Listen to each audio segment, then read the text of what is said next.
Hello, my name is Aaron Spencer, and I am here to introduce you to the EasyPair platform for running chess tournaments. So EasyPair is a pretty intuitive system for creating, pairing, and viewing results for chess tournaments, and has a wealth of features that we'll be talking to in future videos.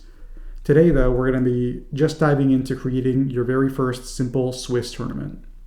So let's get started. So we're going to first go to New Tournament here, click on New Tournament, and we see pretty basic information to fill out. So we're going to call our tournament My First Tournament, fill out a few basic pieces of information here. We're going to say this tournament took place in the United States, in Maine, where I live. Let's take this, maybe this took place in my hometown of Bangor. And this other information is used for uploading your results to US Chess or FIDE. We're going to leave this blank for now, but we might have to come back to this. So for now, we're going to create the tournament. And voila, you see it exists right there. So let's open it up. Now, you can see it's empty right now. We don't have any sections or any players yet. So everything in EasyPair takes place within sections. Even tournaments with only one section, you'll have to create a section for. But some tournaments you'll be running might have more than one section, right? You might have an open section and a section for players rated, let's say, under 1600 or something like this. For now, though, we're going to do just one simple section. We're going to call it an open section. And we're going to do a Swiss tournament. There are a few other types of tournaments you can run here. We're going to do just a simple Swiss tournament with 3 rounds and a pretty quick time control of game in 60 minutes, 5-second increment. Let's go ahead and create this section. And now you can see it right there in the right-hand side of your tournament view. So let's go ahead and click on the open section here. And now you'll see in the top here, in this nav bar, you'll see you have access to players, pairings, standings, and cross table. Before we get started with the tournament, we've got to add some players. So let's go into the players tab here. And here, you can add players manually with the Add Player button, which is what we'll be doing. But you can also import players from a CSV file, and I'll show you how to do that in a later video. So let's go ahead and add players. It's a pretty simple screen, and we're going to go ahead and look up Magnus Carlsen.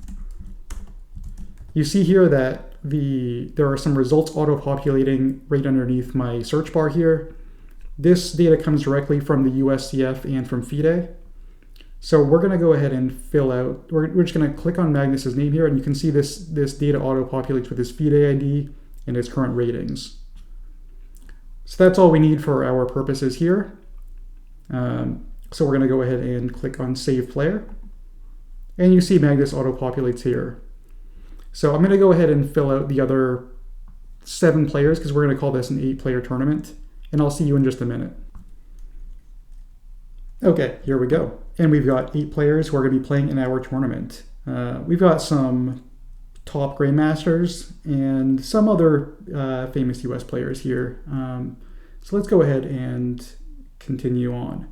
To pair our first round, we're going to naturally go to the Pairings tab.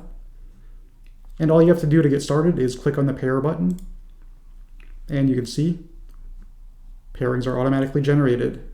This uses FIDE and USCF rules for pairing Swiss tournaments.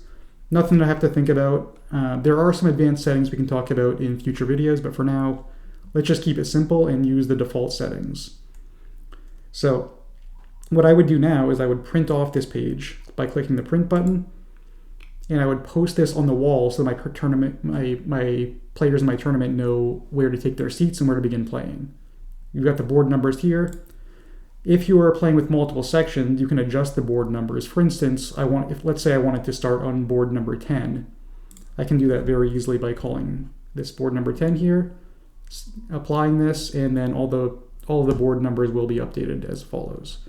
But for now, let's go ahead and switch this to board number 1 and save this. Now,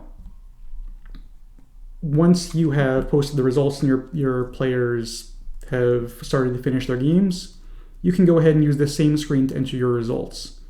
So in this case, we're going to say that Magnus beat Wei Yi, going to say that there was a draw between Hikaru and Anish. We'll say that Aronian beat Fabiano, and there was a draw here.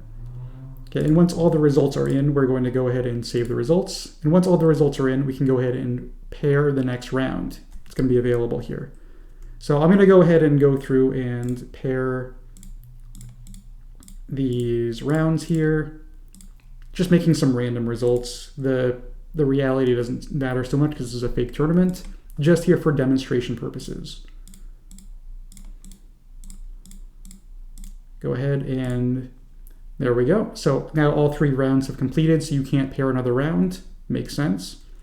Now let's go ahead and take a look at the standings tab and see what this looks like. This will tabulate all the scores from players from all the rounds that have been played so far. We can see that Magnus Carlsen is in the lead with 2.5 points. You've got the score of all the players down below. Very nice.